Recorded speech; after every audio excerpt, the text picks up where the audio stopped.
The first contact appeared as friendly. At 3:47 a.m., the SPY-6 resolved an airborne contact on bearing 019, range 68 kilometers, altitude 420 meters, speed 185 kilometers per hour.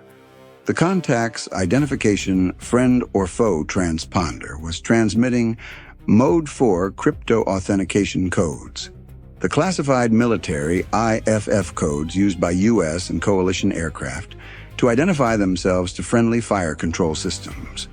The codes were valid. The Aegis fire control system processed the IFF return, matched it against the current authentication table, and displayed the contact with a green indicator. Friendly. The watch team logged it as a probable coalition aircraft conducting a nighttime transit. Not unusual. Not threatening. The contact's speed and altitude were not consistent with combat aircraft. 185 kilometers per hour was significantly below any fixed-wing military aircraft's operational airspeed. But light observation aircraft and UAVs operating under coalition authority could produce that profile. The contact was flagged as an anomaly for the speed differential, but not reclassified. Then a second contact appeared. Bearing 024, range 66 kilometers, altitude 410 meters, speed 188 kilometers per hour. IFF, friendly. Then a third. Bearing 016, range 71 kilometers. Friendly. A fourth. Bearing 029. Friendly. At 3:49 a.m., 45 contacts were on the display. All bearing 012 to 037. All between 61 and 74 kilometers. All at 400 to 450 meters altitude. All at 180 to 195 kilometers per hour. All displaying IFF. Friendly. 45 contacts. All friendly. The operations specialist monitoring the contact management picture called it at 3:49 a.m. plus 22 seconds. Sir, I have 45 airborne contacts, all squawking friendly IFF. The speed and altitude profile is inconsistent with any coalition aircraft in our area notice. We have no coordinated traffic advisory for any formation of this size. This does not correlate to any planned operation in the sector. The TAO was at the display 30 seconds after the last contact appeared. He looked at the picture. 45 green contacts, all inbound, all at Shahed 136 cruise profile, all squawking valid Mode 4 authentication. The Aegis fire control system's engagement logic had a hard interlock against engaging friendly contacts. The interlock was not advisory. It did not display a warning and allow the TAO to override with a keystroke. It was a positive protection built into the system's core architecture. A contact displaying valid, IFF-friendly return could not be placed in the engagement queue without a specific sequence of manual override steps that required the TAO's authorization, the commanding officer's authorization, a documented justification, and a system re-acknowledgement that the override had been performed intentionally. The process took between 90 seconds and 4 minutes, depending on the speed of the two authorization holders and the availability of the system's override interface. The IFF interlock existed for the most important reason in the entire weapons employment framework. It prevented U.S. military systems from engaging U.S. military personnel. The interlock had prevented fratricide in 3 documented historical engagement incidents. It was the single most critical safety feature in the entire fire control architecture. It was also what 45 Shahed 136 platforms were exploiting at 3:49 a.m. The adversary had obtained or had constructed through some combination of technical collection and cryptographic work valid Mode 4 IFF authentication codes for the current 24-hour period. The validity window for Mode 4 codes was 24 hours. These codes were valid. The IFF system could not distinguish between a USF/A18, squawking Mode 4, and a SHAD 136, carrying a Mode 4 transmitter squawking the same codes. The transmitter hardware required to produce the signal was commercially available. The codes were the protection, and the codes had been compromised.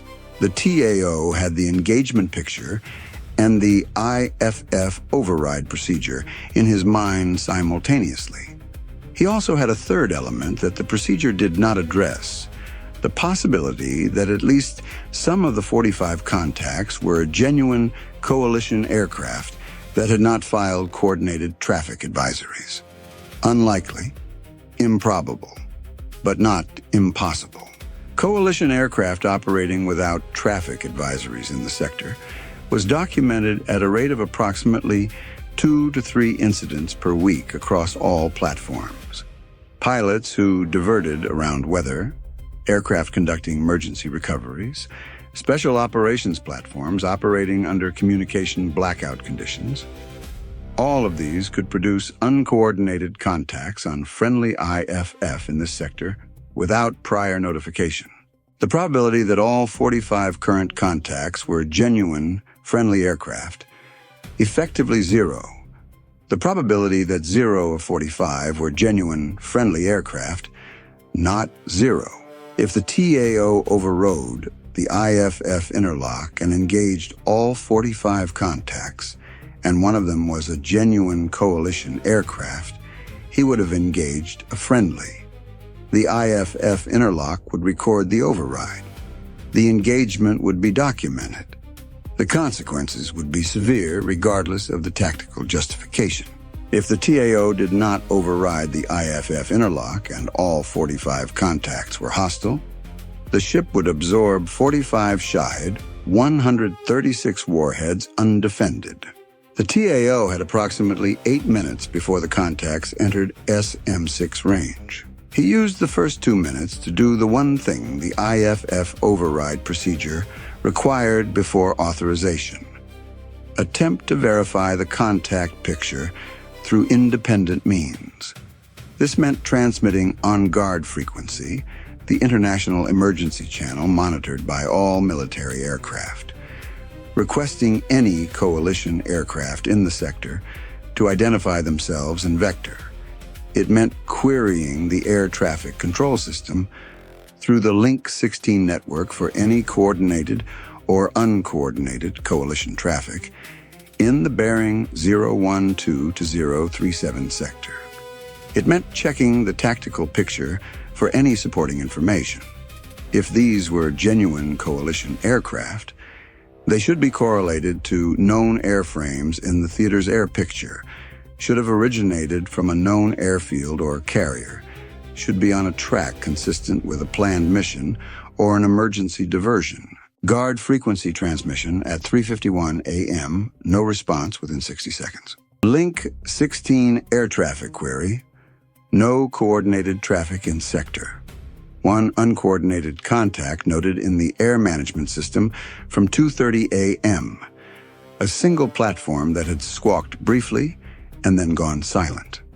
That single uncoordinated contact had been at bearing 028, range approximately 70 kilometers, at the time of the brief squawk.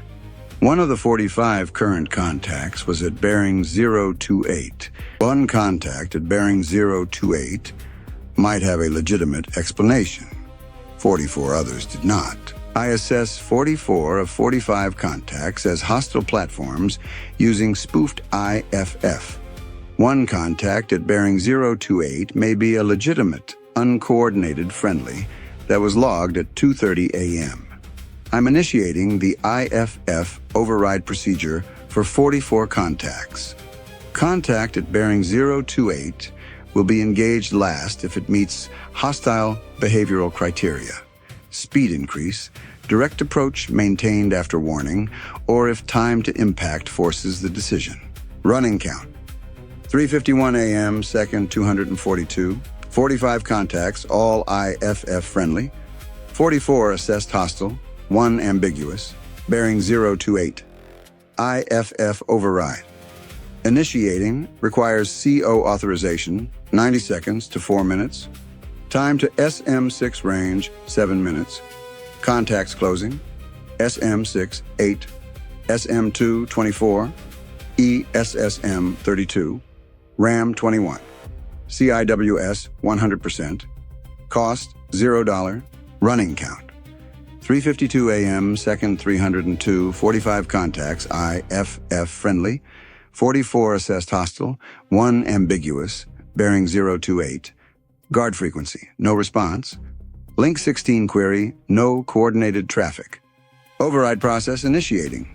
Contacts closed to 61 kilometers during 2-minute verification. SM6, 8. SM2, 24. ESSM, 32. RAM, 21. CIWS, 100%. Cost, $0. Time, 5 minutes.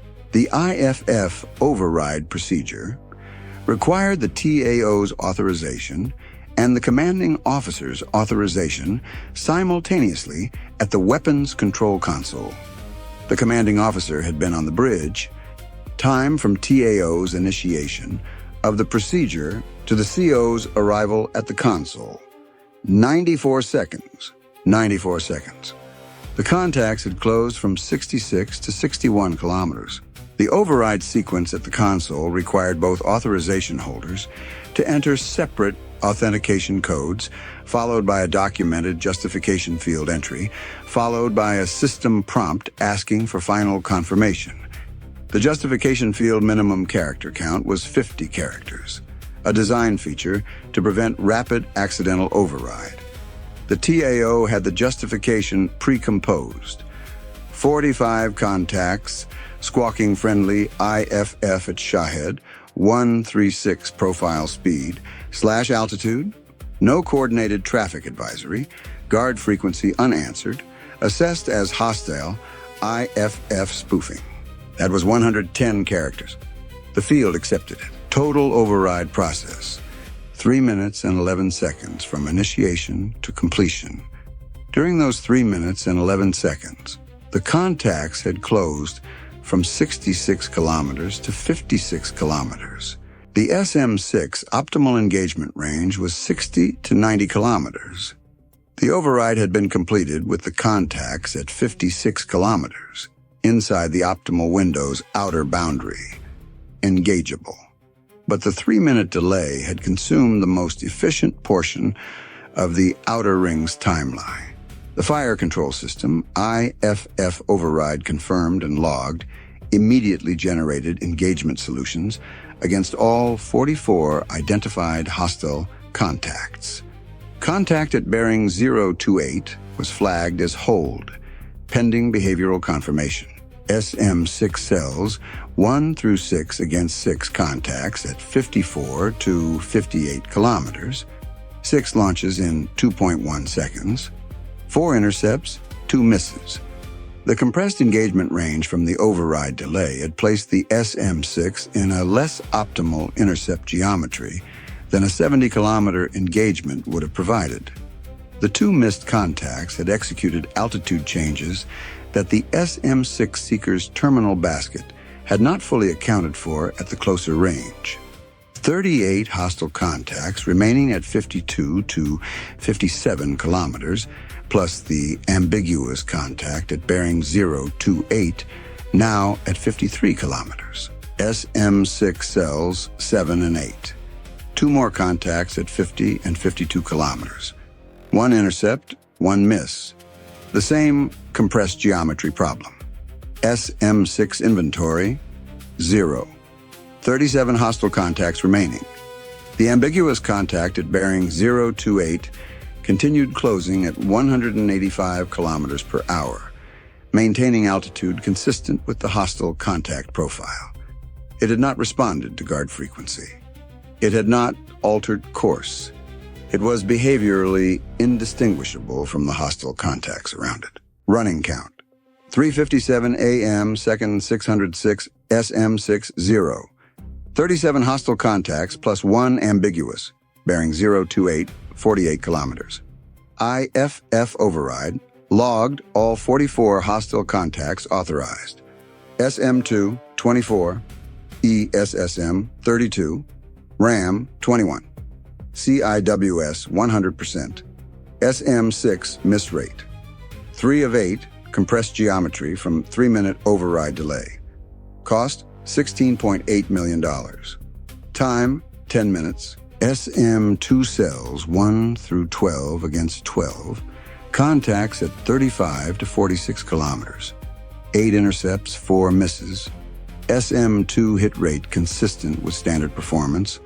25 hostile contacts remaining. Contact at bearing 028 was now at 39 kilometers. Speed unchanged, altitude unchanged, maintaining the same approach profile as every hostile contact in the engagement picture. The only difference between contact 028 and the confirmed hostile contacts was that it had a single logged anomalous IFF squawk at 2:30 a.m. and that the guard frequency had been unable to produce a response. The TAO had been watching contact 028 throughout the SM6 and first SM2 phase. He had been watching it close from 66 kilometers to 39 kilometers in the 10 minutes since first detection. He had watched it maintain the same speed, altitude, and approach profile as 44 contacts that were now confirmed hostile by their behavior, their launch origin, and their engagement with the ship's interceptors.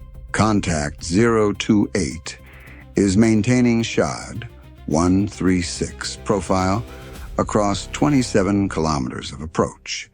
It has not responded to guard frequency. It has not altered its approach profile. I assess it as hostile with high confidence. I am adding it to the engagement queue. He added it to the queue. The fire control system assigned SM2 Cell 13, launch authorized. SM2 Cell 13 intercepted contact 028 at 37 kilometers. The post-intercept debris analysis would later assess contact 028 as a Shade 136 one-way attack platform carrying a 40-kilogram fragmentation warhead and a Mode 4 IFF transmitter. It was not a friendly aircraft. The single IFF squawk at 2:30 a.m. had been a test transmission.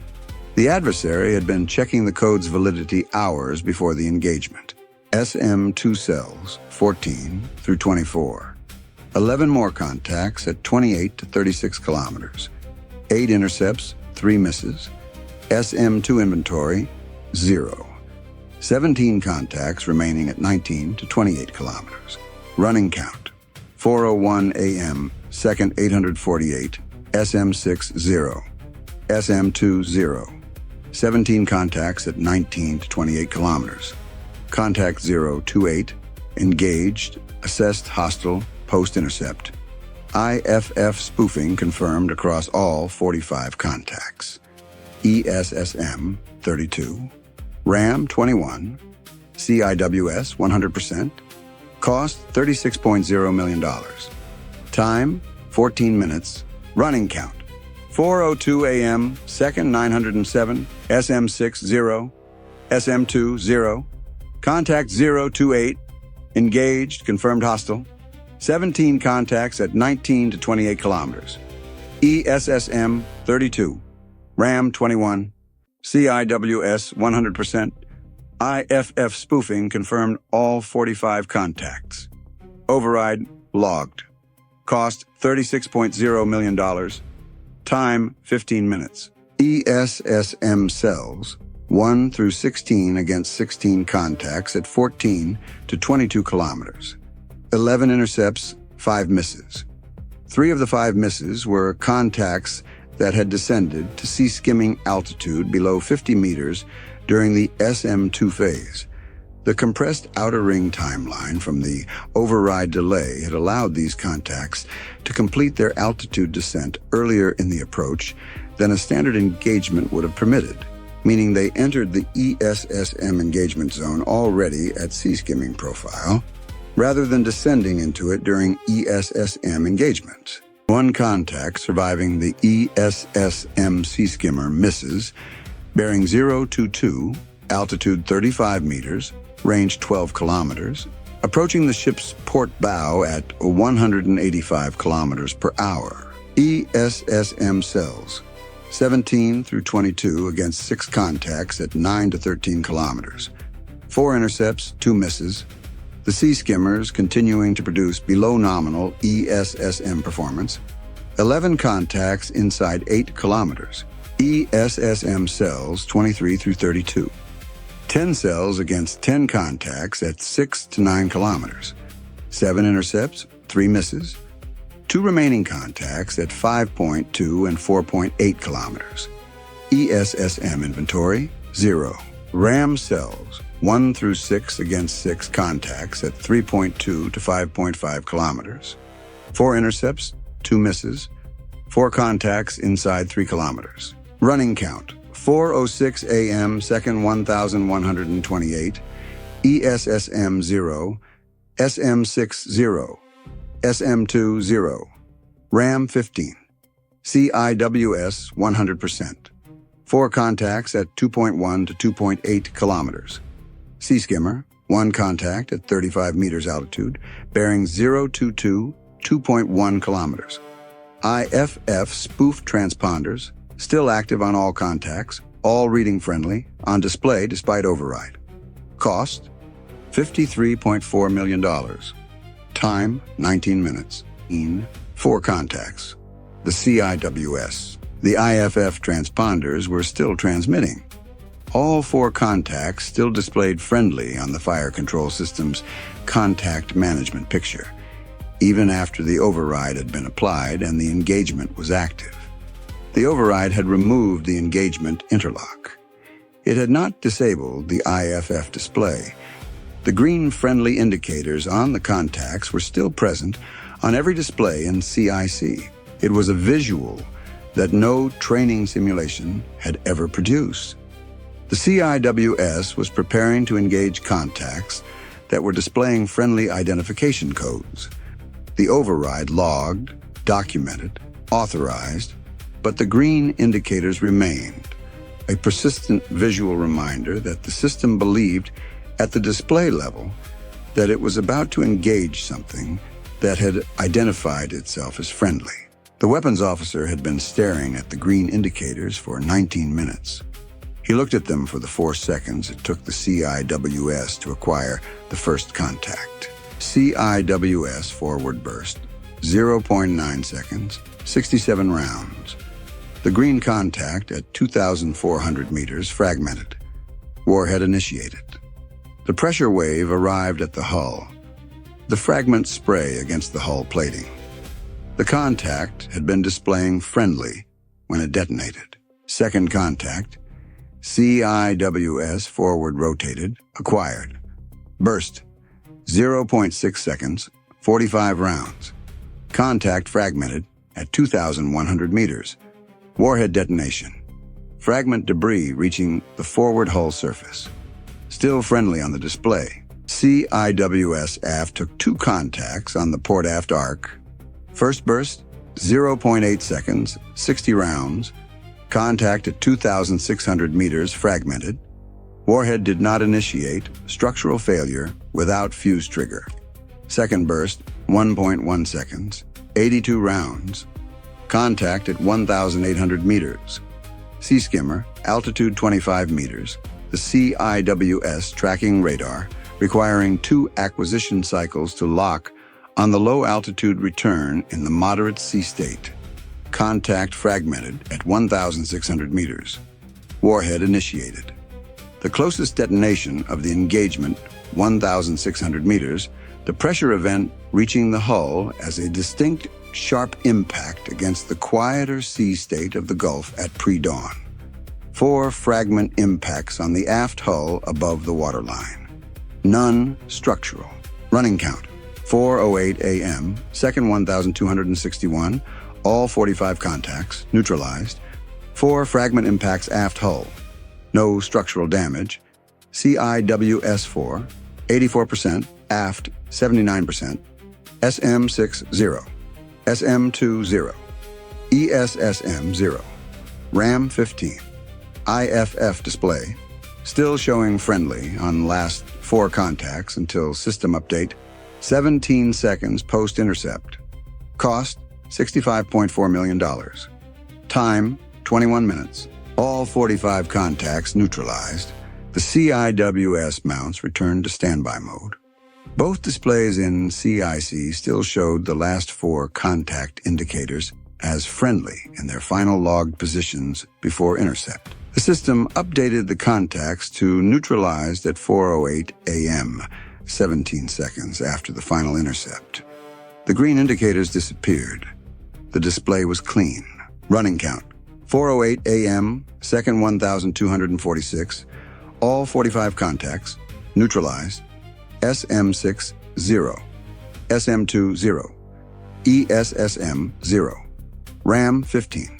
CIWS, 4. 84%, aft, 79%. 4 fragment impacts aft hull above waterline, non-structural. IFF override, logged, documented, transmitted to fleet. Contact 028, confirmed hostile, post-intercept. Cost, $54.7 million. Time, 21 minutes. The damage assessment at 5:30 a.m.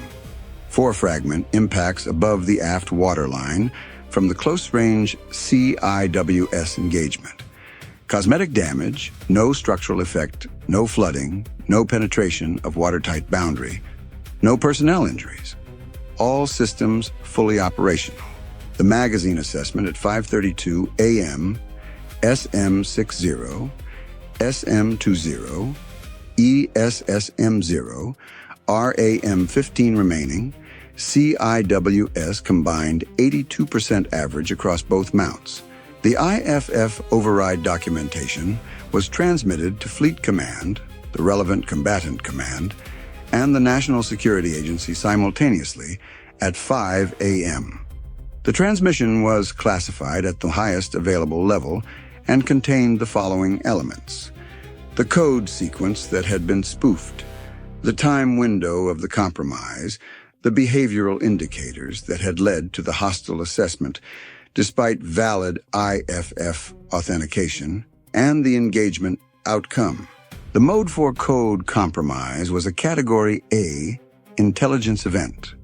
The current 24-hour authentication period expired at 5 a.m., and new codes would take effect.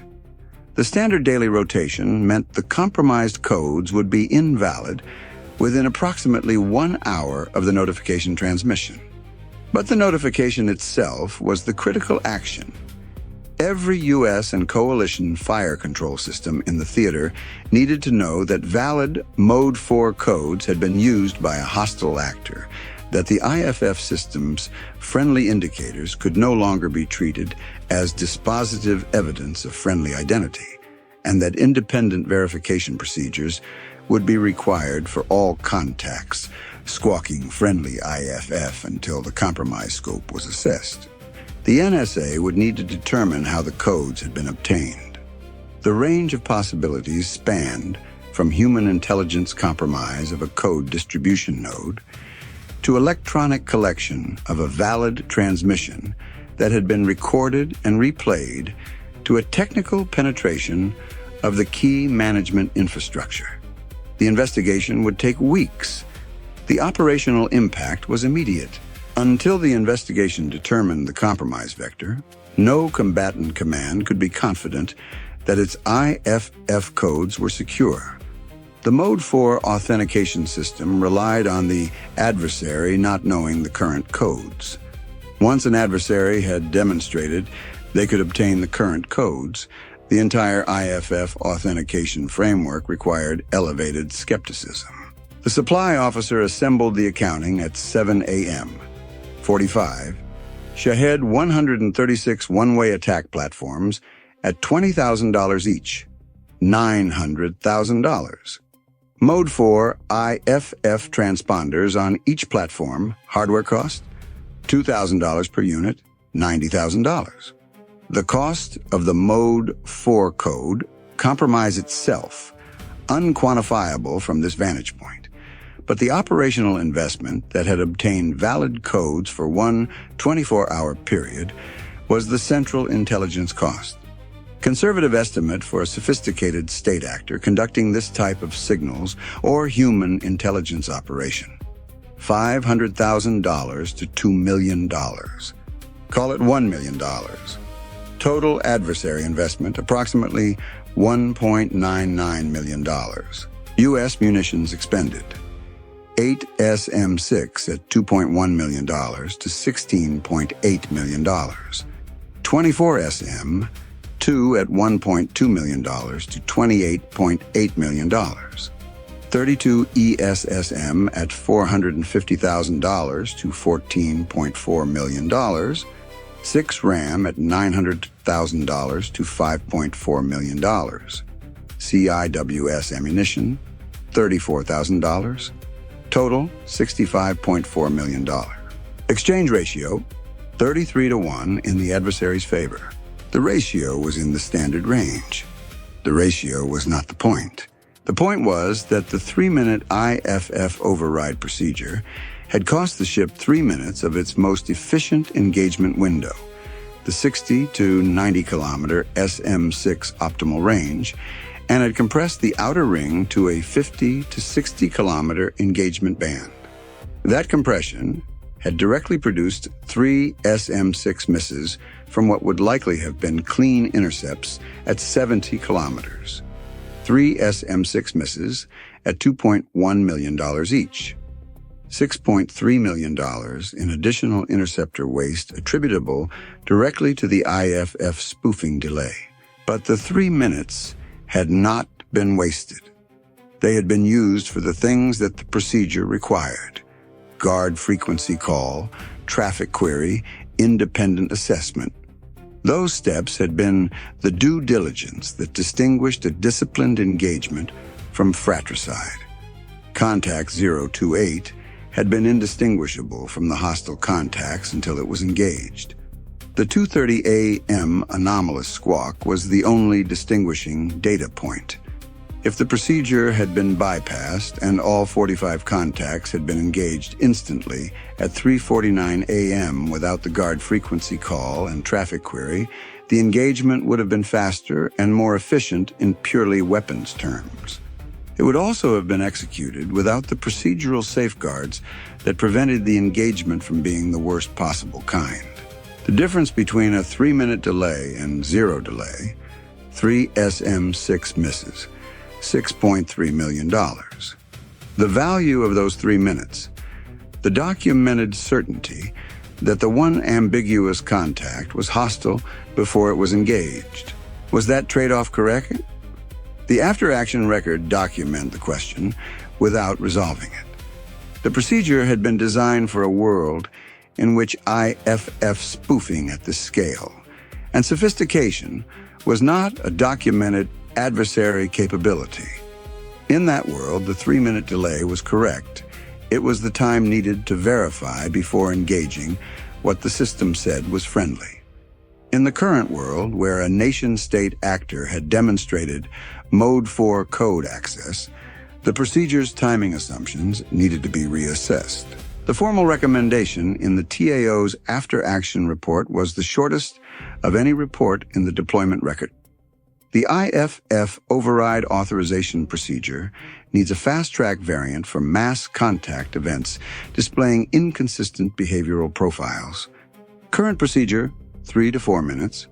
Required timeline for this threat class, under 90 seconds. Fleet Command acknowledged the recommendation at 8:30 a.m. It was logged in the program office's modification request queue. The queue was reviewed quarterly. Emergency resupply transmitted at 6:14 a.m. Full VLS reload, RAM replenishment. TA 4 days. The compromised IFF codes expired at 5 a.m. New codes were in effect. The new codes were valid for 24 hours. The adversary would have them again or would not. The determination of which was true was not something the ship or Fleet Command could make with confidence until the investigation was complete. At 4:08 a.m., the fire control system's display had gone clean.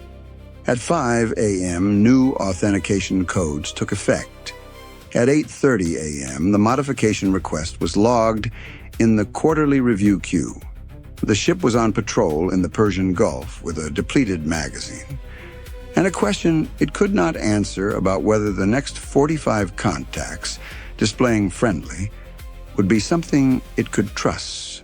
The answer was, it did not know. It would not know until someone decided that the quarterly review queue was the wrong place for a question that had just cost $65.4 million to learn.